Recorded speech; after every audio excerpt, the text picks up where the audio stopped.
The Iranian scientist who says he was abducted and taken to the United States by the CIA returned to Tehran last week to a hero's welcome and said that he had been pressured into lying about his country's nuclear program.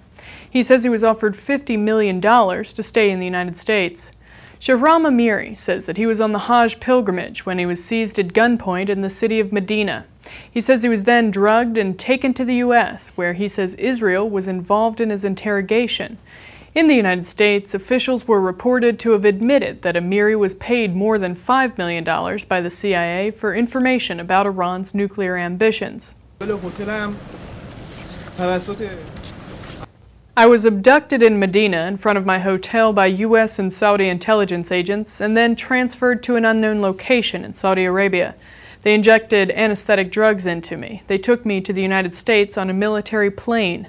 During my stay in the first 2 months, I was subjected to heavy psychological and mental tortures by CIA interrogators. I was under all kinds of pressure, too. They told me if I did not cooperate with them, they would hand me over to Israel and their hidden prisons in Israel, and there will be no trace of you anymore.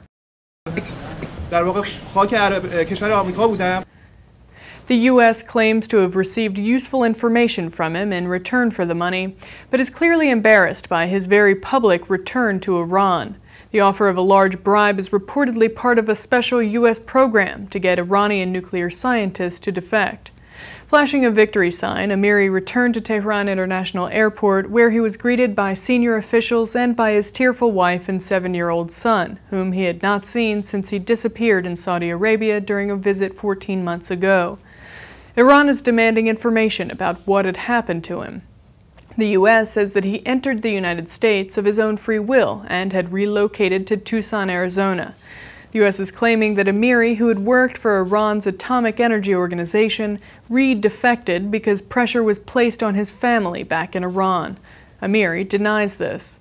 Officials suggested that Iran had used his family to get him to leave the United States. Amiri said at Tehran Airport, quote, "Americans wanted me to say that I defected to America of my own will, to use me for revealing some false information about Iran's nuclear work.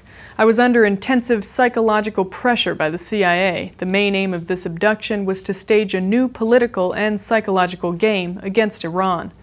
Former CIA counterterrorism official Philip Giraldi told Interpress Service that CIA sources familiar with the Amiri case say he told his CIA handlers that there is no Iranian nuclear weapons program.